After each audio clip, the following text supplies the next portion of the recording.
elegido el mejor día de la semana el viernes, ¿eh? A ver, el mejor. Bueno, vamos a ver. Los alumnos, la inmensa mayoría nos conocéis. A los profesores del equipo Ciencia Cierta.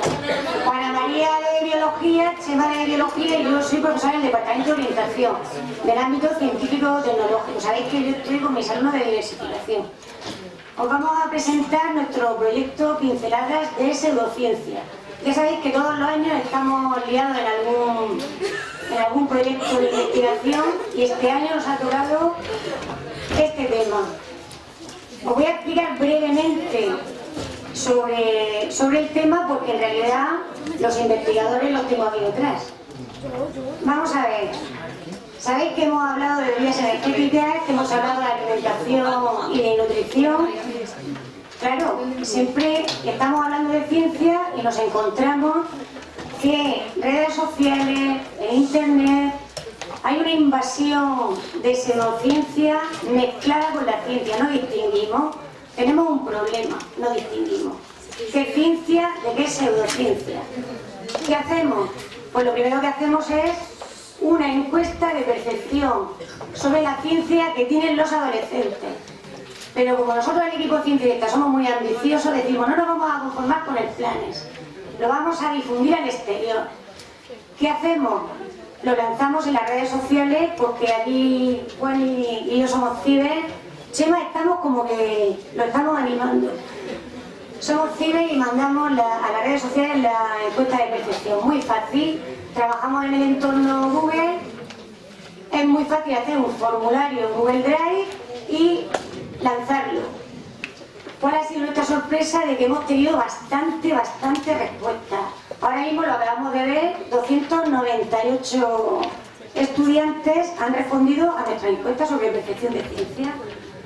298 que no solamente incluso ha saltado en Argentina, en México, nos han respondido de muchísimos sitios, incluso Andorra, ¿vale? No solamente Murcia y España, también hemos salido fuera de nuestra comunidad. Vamos a ver, pásame la entrada, Juanito. Aquí están las preguntas y las respuestas, pero aquí está el análisis. Mirad cómo lo he llamado. Sube la... ¿Os acordáis de esta frase?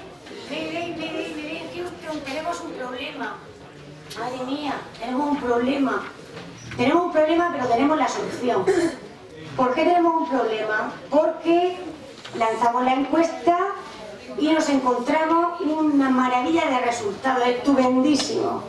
Descubrimos que os encanta la ciencia, os interesa, leéis ciencia y además conocéis más de 3 científicos. ¿Cómo puede ser? Esto no se adapta a la realidad. Baja, Juanito. Aquí hay que reflexionar. ¿Cómo puede ser que al 86%, 86,7% le apasione la ciencia y le interese? Este resultado se corresponde a la realidad. A ver, levantad la mano. ¿A quién le interesa la ciencia? Hay que levantarla porque queda bien. Parece que queda bien. Queda bien que busque la ciencia, pero acordaos que la encuesta es anónima. Es por lo que nos llama la atención. Porque es anónima. Como tú no pones tu nombre, puedes poner lo que quieres. ¿Sí o no? Y como poniendo lo que uno quiere, sin embargo, sale el porcentaje tan alto. Es decir, si tenéis percepción de que la ciencia interesa, sí que la tenéis. ¿Sabéis qué es interesante saber ciencia? Y sabéis que una persona que tiene ciencia, que sabe ciencia, es una persona formada. ¿Sí o no? Sí. Hombre, sí. Una cosa es lo que digo y otra cosa es lo que hago. Vamos a ver si me gusta tanto, porque hay pocos alumnos en el bachillerato de ciencias. Si nos gusta tanto que a todos nos interesa, ¿por qué no aumenta o por qué no se incrementa las vocaciones científicas si tanto nos interesa la ciencia? Tiene que haber un problema. Sube, Juani. Aquí está, hemos visto que... Para. Todos leemos ciencia y parece que ayuda mucho Internet. ¿Por qué? Porque es interactivo, fácil acceso, podemos en cualquier momento, aunque sea brevemente, podemos acceder a Internet y entonces leemos ciencia. Además, conocemos más de 3 científicos. Esto también es interesante. Porque a mí, si me preguntan de fútbol, no sé yo si pasaría yo los 3 futbolistas, no lo sé. Aquí está el problema. Houston, tenemos un problema. Cuando tenemos que, si sabemos tanto de ciencia y nos interesa, ¿por qué cuando tenemos que identificar qué es pseudociencia decimos un 24% que la medicina es pseudociencia? Que la odontología es pseudociencia y que la radioterapia es pseudociencia. No pasa, ahí está pasando algo. Tenemos otra duda.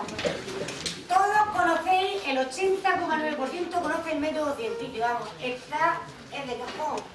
Si te interesa la ciencia, seguro, o que estamos muy atentos en clase de ciencias, que puede ser, o que lo hemos oído, relacionamos el nombre y decimos, esto tiene que ser interesante porque lleva la palabra ciencia. Aquí es que no nos cuadra esto mucho. Pero en fin, habéis visto en la entrada del centro que el método científico lo tenemos muy presente. Y aquí baja, Juaní, y la pregunta, aquí es donde distinguimos si saben lo que es pseudociencia o no pseudociencia. La pregunta era que si vas a, tienes un problema haciendo deporte, te pasa algo, un tobillo, cualquier cosa así, ¿a qué especialistas vas? Habéis respondido al traumatólogo y al fisioterapeuta, perfecto. Perfecto, ¿por qué? Porque hay osteópatas, había ahí una mezcla y habéis distinguido perfectamente dónde hay que ir. Y por último ya, ¿para qué consideras que es bueno el avance científico? Bueno, aquí tenemos de todo, pero la inmensa mayoría lo ve beneficioso. Es magnífico saber ciencia. Para la salud, para las aplicaciones tecnológicas, para las enfermedades. Destaca sobre todo el ámbito de la medicina. Nos preocupa muchísimo la salud.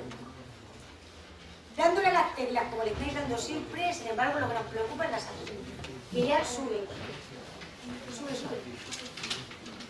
¿Y cuál es el avance científico? En realidad esta es la pregunta donde tú tienes que valorar para qué sirve la ciencia. Pues la inmensa mayoría es en medicina, donde ponen la respuesta clave, 63,8%. Luego sí, es muy interesante. ¿Por qué? Porque teniendo tecnología como tenemos, usándola todos los días, sin embargo, en la medicina es lo que nos llama más la atención. Y aquí es donde, en esta última pregunta, es donde es el objetivo de nuestro proyecto. Hay muchísima pseudociencia, pero claro, es muy ambicioso este tema. Entonces nos hemos concentrado en una pseudociencia que es la homeopatía, que casi os lo he desvelado ya, pero en fin, a lo largo de la investigación hemos descubierto que es una pseudociencia. Mirad, esto es una farmacia de Murcia, una farmacia murciana enfrente del Hospital Reina Sofía. Mirad lo que hay en la fachada, homeopatía. Ante la pregunta, ¿dónde se vende la homeopatía? ¿En la farmacia, en la parafarmacia o en el supermercado? Pues hay 50-50. Casi nadie considera que en un supermercado se vende homeopatía, está claro, pero tenemos dudas si es farmacia o parafarmacia. Bueno, pues que sepáis que legalmente en España el único sitio donde se puede vender homeopatía es en la farmacia. Ni en ninguna parafarmacia ni en ningún establecimiento, de ahí es la duda. Como siendo pseudociencia se vende en la parafarmacia. Sube ya termino. Sube, Juan, y al final. Nuestra conclusión. Claro, leemos esto, tenemos un problema, efectivamente. ¿Cómo puede ser que nos interese la ciencia y tengamos esa duda normal por la edad que tenéis también? Si no tenemos cultura científica, no podemos elegir, ni saber informarnos, ni tener decisión, porque en la vida nos vamos a pasar toda la vida decidiendo. Si no sé qué coche me compro, el rojo o el blanco, qué móvil me compro, el que tiene tantos megas o qué, es decir, tengo que saber ciencia para poder elegir. A raíz de esto ya hay que investigar, lo hemos puesto de abajo. Tenemos que investigar. Y entonces todos estos muchachos son los que han investigado ya, por ejemplo, yo, ¿vale? Venga. Bueno, somos Alejandro Almagro y Francisco Manuel del equipo Ciencia Cierte. Vamos a hablaros de ciencia versus pseudociencia. Tenemos un plan. Queremos explicar gráficamente a todo tipo de público la diferencia entre ciencia y pseudociencia. Nos organizamos y distribuimos las tareas. Primero, imprescindible repasar nuestra guía digital para bucear en Internet. Licencias, autorías, imágenes libres, información contrastada, web de ciencia cierta, Creative Commons, copyright. Segundo, buscar en el diccionario de la Real Academia Española. Según la RAE, ¿qué es la ciencia? Aparecen varias acepciones. ¿Cuáles se adaptan a nuestro proyecto? La primera, conjunto de conocimientos obtenidos mediante la observación y el razonamiento, sistemáticamente estructurados y de los que se deducen principios y leyes generales. Y la cuarta, conjunto de conocimientos relativos a las ciencias exactas, físico-químicas y naturales, Facultad de Ciencias a diferencia de Facultad de Letras. Según la RAE, ¿qué es la pseudociencia? No existe en el diccionario la palabra pseudociencia, pero sí existe pseudocientífico, que significa falsamente científico. Investigamos dónde radica esa falsedad. Tercero, ¿qué es el método científico? Observación, documentación, formular hipótesis, diseño del experimento, datos, análisis de resultados y conclusión. Una vez que hemos aprendido las partes del método científico, lo explicamos mediante dibujos en cartulinas para poder mostrar y divulgar. Lo hacemos en castellano y en inglés, el idioma de la comunicación científica. Aquí lo veis en el blog. ¿Sigo, no? Lo tenemos claro. En el caso de la pseudociencia no hay experimentación, no hay pues demostración concluyente de la hipótesis, no hay comprobación, no es reproducible y no se pueden construir modelos. ¿Se lo cree sí o sí? Cuarto, clasificamos la ciencia. Ciencias básicas. Ciencia o investigación científica que lleva a cabo sin fines prácticos inmediatos, sino con el fin de incrementar el conocimiento de los principios fundamentales de la naturaleza. Ciencias aplicadas. Es la aplicación del conocimiento de una o varias áreas especializadas de la ciencia para resolver problemas prácticos, en la cual se hace uso de la aplicación del conocimiento científico a las necesidades humanas y el desarrollo tecnológico. Quinto, podemos desmontar la pseudociencia, no sin evidencia. Os queremos aclarar. No creer en algo significa que no poseemos las evidencias suficientes como para contemplar la probabilidad de que sea cierto de forma razonable.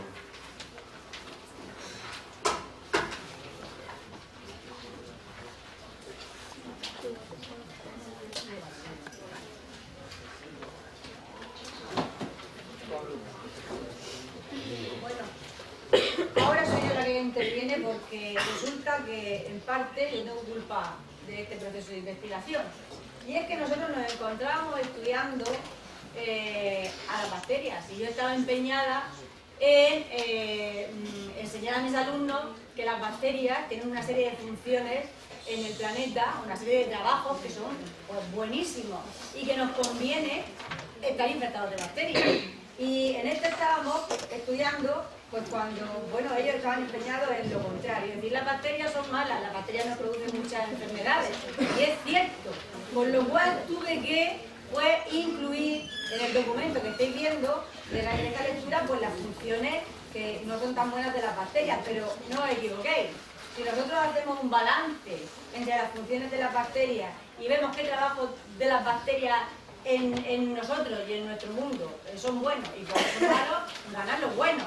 Aunque a ellos les gustaba mucho más ver los trabajos malos de las bacterias. Y aquí hicimos el experimento en el laboratorio, en donde vimos cómo resulta que si hacemos un medio de cultivo sencillo en el laboratorio y dejamos que solidifique, cuando pasamos nuestras manos, las bacterias se quedan ahí. Y con el paso de unos días, pues aparecen las colonias, unas colonias circulares, en donde están proliferando, están reproduciendo esas bacterias. Bueno, pues ellos quedaron tan contentos. Yo seguí haciendo nuestro documento y fijaos, les dije, porque o sea, les puse una serie de enfermedades, unas enfermedades que son más o menos habituales, provocadas por bacterias. Y les dije que bueno, que ahí no quedaba eso. Digo, ahora vosotros investigar las soluciones a estas enfermedades. Y investigando se dan cuenta de que realmente las bacterias malas, las que provocan enfermedades, se curan con medicamentos. ¿Con qué medicamentos? Con los antibióticos. Y entonces ellos fueron buscando los antibióticos para cada una de las enfermedades y se dieron cuenta de la gran variedad de antibióticos que existe y de medicamentos en general. Y por ahí ya empezamos nuestro proyecto que se trata de ¿qué es un medicamento?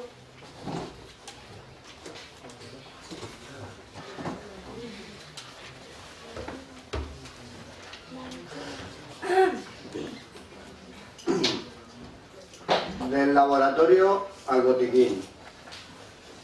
La investigación y elaboración del medicamento es un proceso muy complejo. En primer lugar, hay que diseñar una molécula adecuada para el tratamiento de la enfermedad y se busca que exista una interacción favorable con la biomolécula responsable de la enfermedad, modificando su comportamiento. Este proceso es muy dificultoso y para resolverlo se usan programas informáticos específicos. El HTS, o análisis de alto rendimiento, es una batería de pruebas totalmente robotizada en la que se analizan más de 300.000 sustancias cada día y se explica cómo actúan sobre una enfermedad o sobre nuestro organismo. Una vez hecho el diseño, se pasa a preparar químicamente la molécula mediante síntesis orgánica, en la que se aíslan los compuestos de posibles impurezas que pueda haber. Luego se produce la caracterización química, en la que comprobamos si la sustancia contiene los átomos que nosotros queremos. Por último, ejecutamos la caracterización biológica, en la que se trabaja con la molécula de la enfermedad y comprobamos las respuestas ante posibles fármacos. Si se obtienen los resultados deseados, se pone en contacto el compuesto con la molécula responsable de la enfermedad y determinamos su actividad biológica. Si el resultado es positivo, se convierte en prototipo y pasa a la siguiente fase, en la que se optimiza y se realizan estudios preclínicos sobre células, tejidos y seres vivos. Y por último, se realizan los estudios clínicos sobre personas, porque nosotros, como animales que somos, tenemos una biología muy compleja, por lo que una molécula que a priori puede provocar una reacción limpia puede matar a una persona debido a los millones de factores que se encuentran en nuestro organismo. Primero se realiza con muy pocos pacientes estos estudios clínicos y seguidos de cerca por un médico. En la segunda fase se usan grupos reducidos donde comienzan a verse los efectos sobre la enfermedad y posibles efectos adversos. Si el medicamento se observa como positivo, se pasa a la tercera fase, en la que se comprueba en una gran cantidad de personas si el medicamento es mejor que otras alternativas del mercado y se analizan todos los efectos secundarios que pueda tener. Antes de que una persona como yo pueda tomar su medicamento, ha existido un proceso muy largo y costoso en el que han debido de trabajar muchos grupos de especialistas. Se necesitan entre 12 y 15 años y más de 1.000 millones de euros para llegar a conseguir un medicamento. Ahora vamos a ver un vídeo de cómo se fabrica un medicamento.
Pincelada 3TH. Me encuentro mal. ¿Qué me tomo?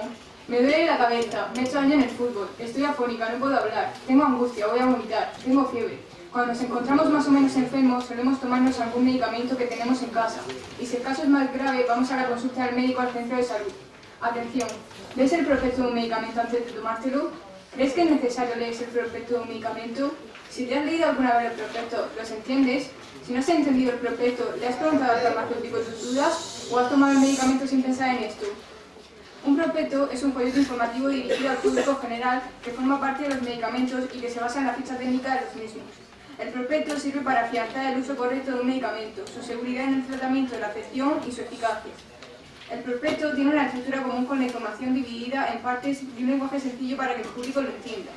Hemos recogido en casa los prospectos de nuestros medicamentos y tenemos una buena colección.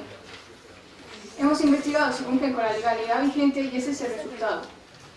¿Cómo se lee el prospecto de un medicamento?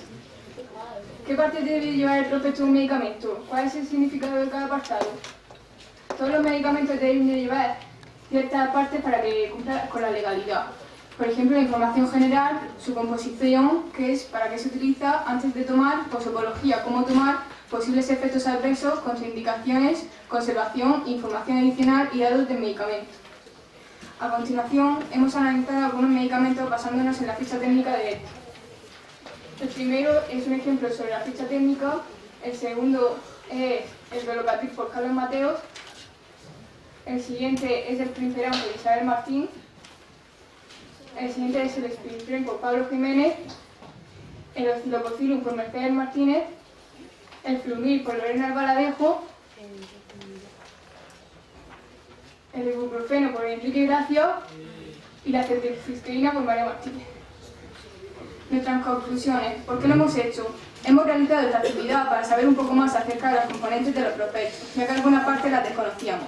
De esta forma hemos podido estar más informados sobre lo que nos tomamos cuando nos encontramos mal. ¿Para qué lo hemos hecho?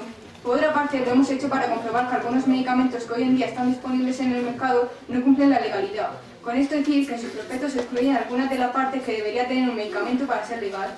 ¿Qué hemos aprendido? Con esta actividad hemos aprendido que la mayoría de los medicamentos que hemos estudiado presentan todas las partes del prospecto y proporcionan información correcta. Hay algunos medicamentos que no presentan todas las partes del prospecto y su composición no la entendemos. Se llaman medicamentos homeopáticos. Estos medicamentos homeopáticos llevan sustancias que se miden en unidades pH o K. ¿A qué se refieren? Pinceladas 4CH, homeopatía IN y homeopatía OUT. Vamos a comenzar hablando de qué es la homeopatía. La homeopatía es un tipo de medicina alternativa que utiliza un método no convencional. Fue formulada por el médico Samuel Hahnemann a finales del siglo XVIII y principios del XIX.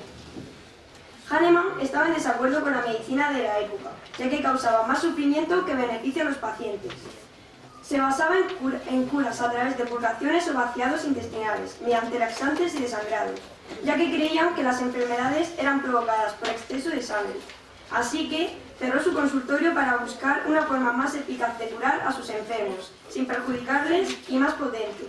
Es decir, con una dosis más pequeña conseguir el mismo o mejor resultado. Para preparar sus productos empleaba una gran diversidad de materias primas, de origen vegetal, animal o minerales. Desde entonces, la homeopatía ha causado un gran debate sobre su efectividad.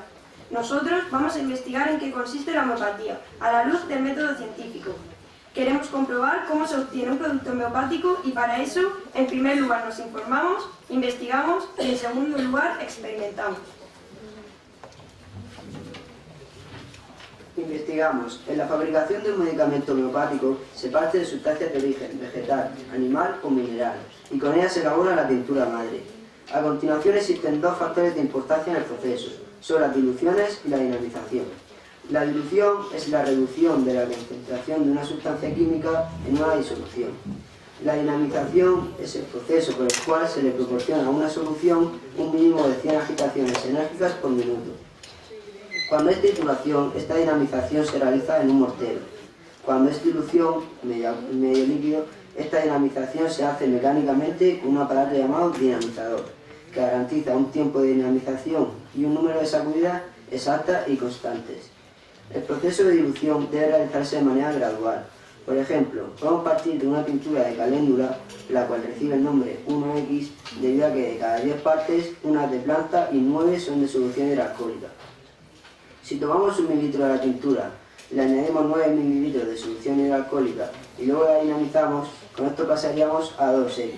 Si tomamos 1 mililitro de la solución 2X, le agregamos 9 mililitros de solución hidroalcohólica y la volvemos a dinamizar, se convierte en 3X, y así sucesivamente hasta llegar a la dilución deseada. Otro tipo de soluciones son las llamadas CH, en las que la tintura 1X como primer paso se le adicionan 9 partes de la solución hidroalcohólica y una vez que se dinamiza pasa a ser 1CH. A continuación, a una parte de estas se le adicionan 99 de solución hidroalcohólica, convirtiéndose en 2CH, y así lo sucesivo hasta llegar a la dilución deseada. Es decir, haciendo cálculos, descubrimos que por cada 1 gramo de medicamento homeopático 4CH contiene 0,000000001 gramos de la planta. Esto nos sorprendió, ya que los medicamentos homeopáticos no contienen prácticamente nada de su principio activo, a diferencia de otros medicamentos, como por ejemplo el Dolocatil, uno muy común, que por cada gramo contiene 0,65 gramos de paracetamol, es decir, 65% de su principio activo.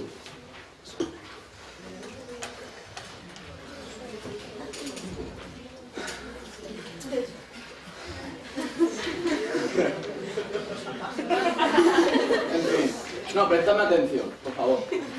Porque os voy a enseñar, a mí me ha tocado el apartado de... Os voy a explicar cómo elaborar un medicamento homeopático. Por lo que viene a fin de cuentas, os voy a enseñar cómo haceros millonarios si estáis atentos a esto. Lo que necesitamos, los materiales necesarios para la elaboración del medicamento homeopático son tintura madre y agua destilada, con lo que realizaremos las principales disoluciones correspondientes. El azul de metileno lo preparamos a partir, la tintura madre la preparamos a partir de azul de metileno, colorante que hemos usado en varias prácticas de laboratorio, ya que es bueno para teñir las células y observarlas al microscopio óptico. Y aquí tenemos la molécula de urodetretano, ¿cómo se llama?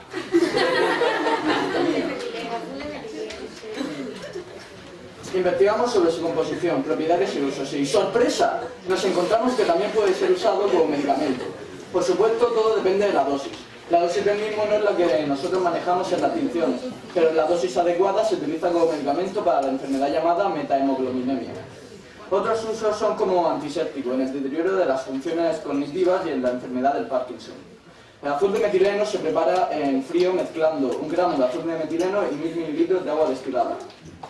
Vamos a preparar 250 mililitros de disoluciones de azul de metileno, al 0,1%. ¿Cuántos gramos de azul de metileno necesitaremos para prepararla? Pues 0,25 gramos se disuelven en 250 mililitros de agua destilada. A continuación, con la disolución de azul de metileno, vamos a realizar una disolución anemaniana de 4CH.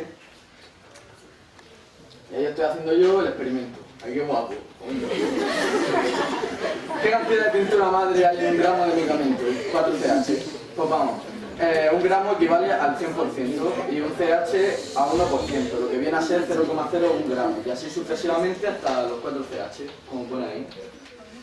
Entonces, ¿qué componentes llevan los productos homeopáticos si el principio activo no está en la disolución? Decidme, ¿qué lleva? ¿Levantad la mano? ¿Alguien? Nadie. No, público. ¿Lo habéis entendido lo primero? No, ¿verdad? Explícate tú a tu manera, ahí, ¿cómo lo hiciste? ¿En serio?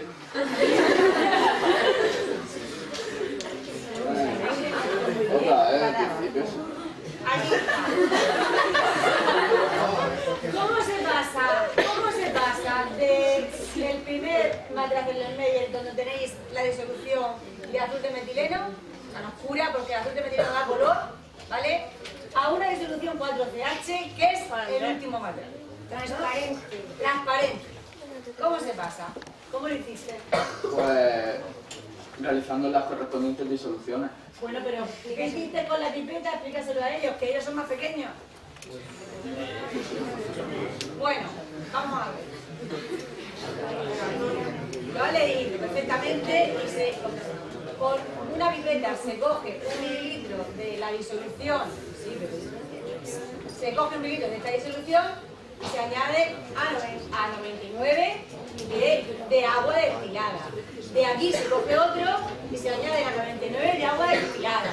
Y así sucesivamente, tantas veces como lo hagas, le pones 4CH, 5CH, 6CH y cada vez va diluyendo más. Con lo cual está repartiendo menos cantidad de azul de metileno en más agua. Es como echar una gota de agua en el océano. Vamos, que no queda nada. Que te están Esto es lo vendiendo, que queda. te están vendiendo pastillas de caramelo. ¿Vale? Entonces, Bueno, continuamos. ahora le toca a mi compañero. Si leemos los efectos de estos productos y representamos en gráficas el peso de cada sustancia, obtenemos los siguientes resultados. Lo presentamos con nuestras diapositivas de los siguientes productos homeopáticos: sedativ, orfirobutrinum, populine y gastromycin. Como hemos podido observar en las gráficas anteriores, los productos contienen mayoritariamente sacarosa y lactosa, el azúcar del azucarero y el azúcar de la leche, y poca cantidad de su supuesto principio activo, por lo que son básicamente caramelos. Aquí os mostramos la estructura de la lactosa y la sacarosa. Azúcar de la leche y azúcar del azucarero. Aquí se ve, las 4 gráficas son iguales. ¿La veis? Iguales, iguales, iguales. Sacarosa, lactosa y aquí otros componentes que en algunos casos ni existen. Y este es el total. Hemos sacado las siguientes conclusiones. No existe principio activo. En las diluciones no queda prácticamente nada del principio activo. Los preparados homeopáticos son preparados azucarados. El principio de lo similar cura lo similar. No tiene base científica alguna. No hay estudios científicos que contrasten y respalden los supuestos efectos de la homeopatía. Vale. Pincelada 5CH, homeopatía IN, homeopatía OUT 2. ¿Cuántas moléculas me estoy tomando? Queremos saber cuánto principio activo contiene cada comprimido de este remedio homeopático, el osciloclucinum. Si afinamos la vista vemos que el principio activo es Anas barbarie, 200K. Nos hemos informado y se refiere a hígado de pato. Pero no os preocupéis, no utilizaremos hígado de pato para simular el proceso de fabricación de este remedio. También vemos el 200K. Se refiere a solución K, corsacoviana, método conocido como del frasco único, ya que en este frasco se vierte la tintura madre o principio activo disuelta en 100 ml de disolvente, agua, alcohol, etc. Se dinamiza, se agita repetidamente y después se vacía. Se considera que por adhesión del agua al recipiente queda en él 1 mililitro, que a su vez se diluye en 100 mililitros de disolvente y se dinamiza, teniendo así un K. Se vuelve a vaciar y repetir el proceso y tenemos 2K, y así hasta 200 veces.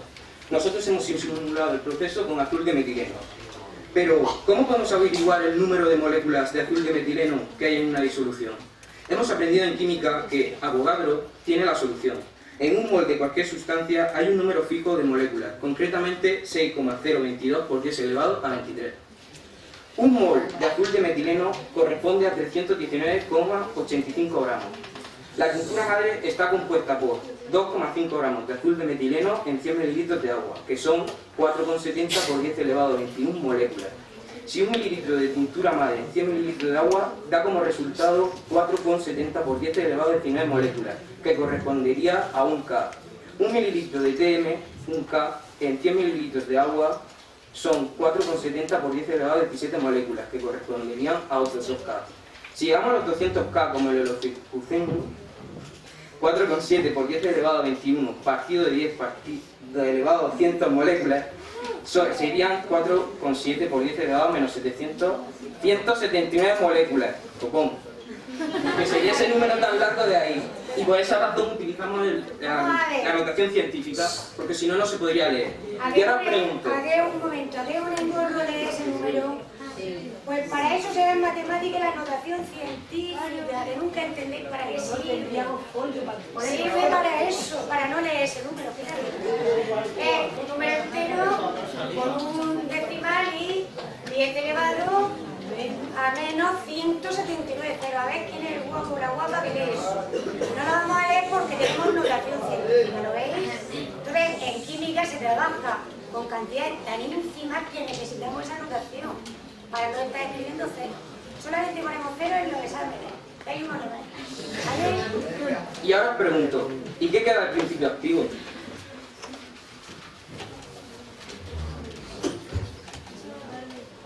Pincelada 6.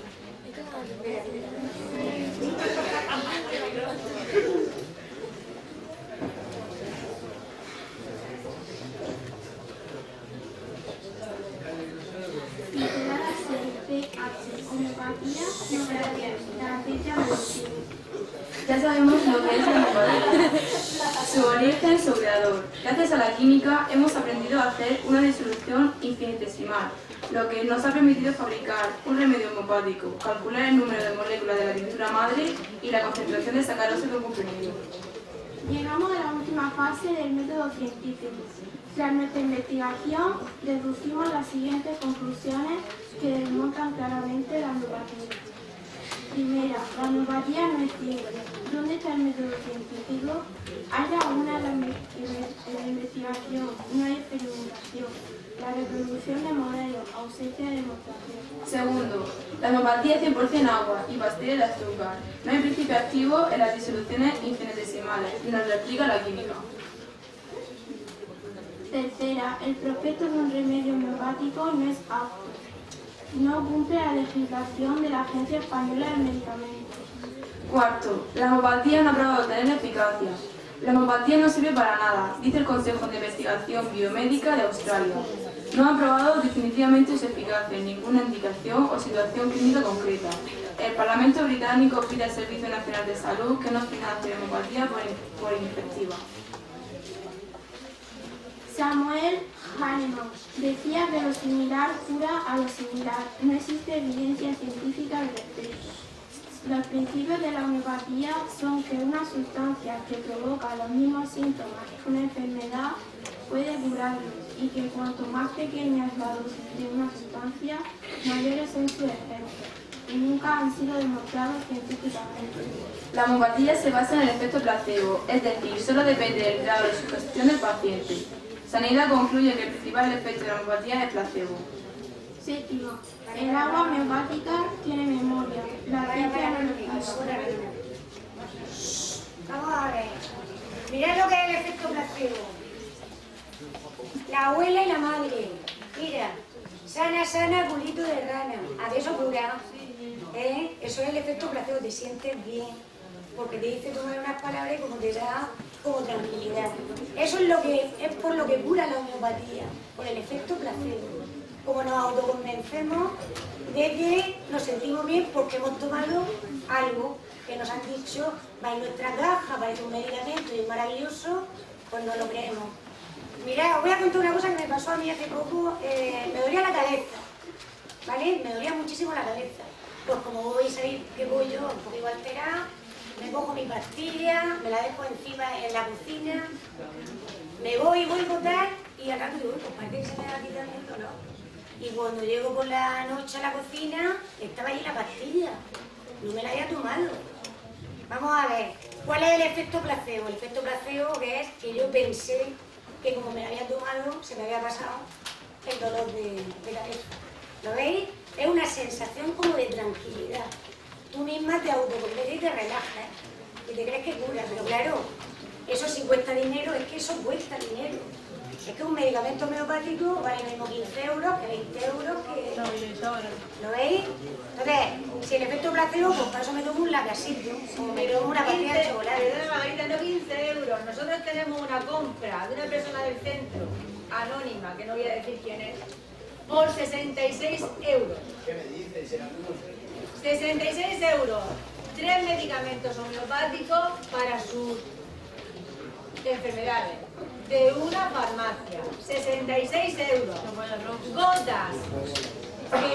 Con las unidades K, gotas, goticas, que tiene que tomar 2 goticas de esto, 2 goticas de lo otro y 2 goticas de lo otro. ¿De qué? Pues de hierba, a distintas especies de plantas herbáceas, y pues no sabemos en cuántos K está, bueno, no me acuerdo, pero lo tenemos en el laboratorio. 66 euros. Te están timando. Sí, voy a concluir. Séptima, el agua homeopática tiene memoria. La ciencia no lo explica. Octava, el médico homeópata no tiene formación universitaria, es un charlatán. Novena, la homeopatía no es nada. Lo corrobora el informe sobre las mal llamadas terapias alternativas elaborados por un grupo de expertos para el Ministerio de Sanidad. Y la última, la homeopatía es una estafa y es una mentira cara. No juegues con vuestra salud, es para toda la vida.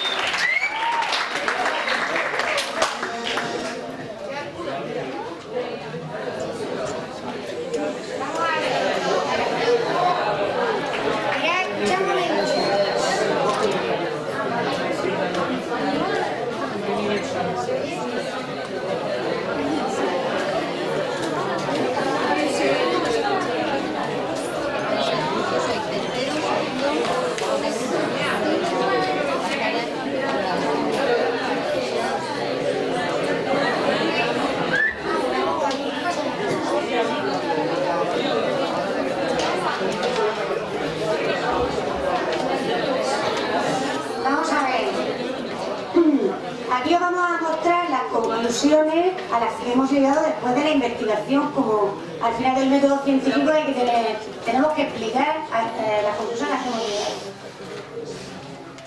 Nos vamos al aula Plumier y tenemos nuestros ordenadores y los usamos. ¿Y qué hacemos con ellos? Pues tratamos digitalmente las imágenes libres, pues claro, hay un problema en internet, que las imágenes tienen que tener licencia. Aprendemos a buscar porque tenemos una guía digital y sabemos cómo buscar.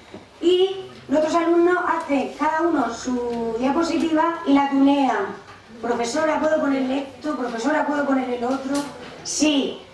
Puedes ponerle hasta incluso la cuenta de Twitter. Algunos querían poner su nombre y han puesto su cuenta de Twitter.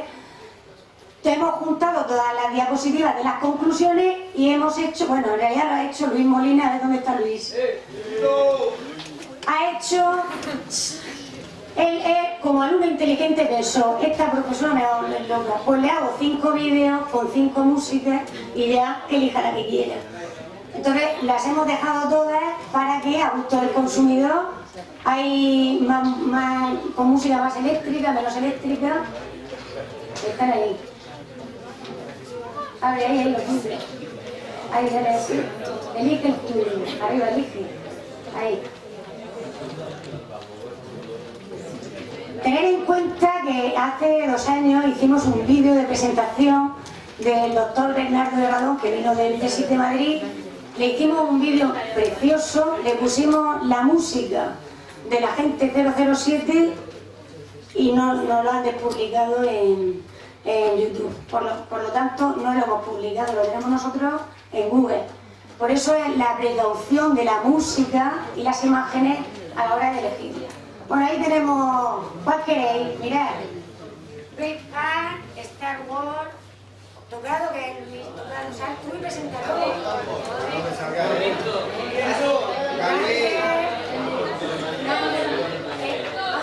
Vamos a ver. Para los profesores, vamos a poner Star Wars para que haya así de profesores. Y después ponemos la eléctrica, ¿vale?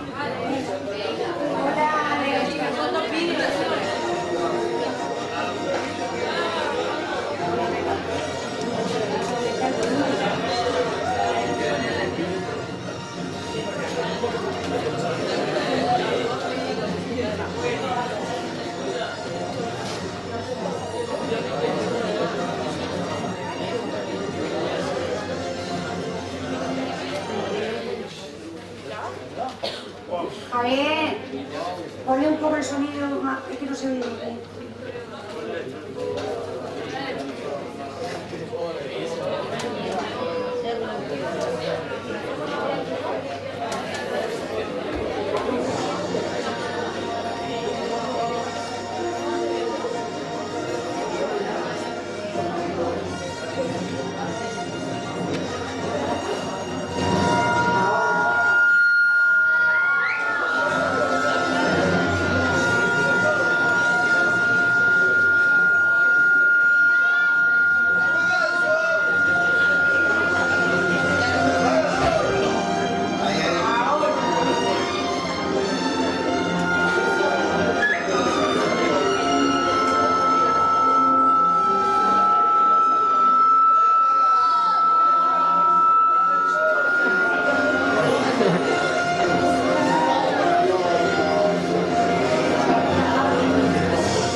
Que será primitiva, no tienes que ser absolutamente independiente, que se vale por sí mismo. Tú soy un hidrocarburo alimento. ¿Qué relación? Y si llega la ocasión, no tendré ningún problema con el arte reproductivo.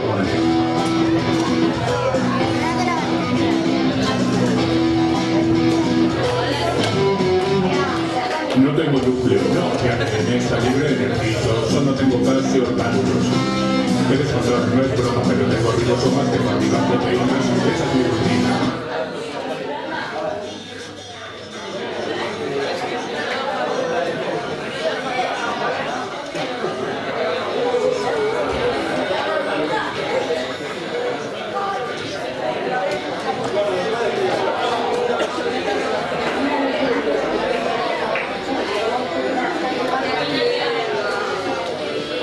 Los alimentos, la batería,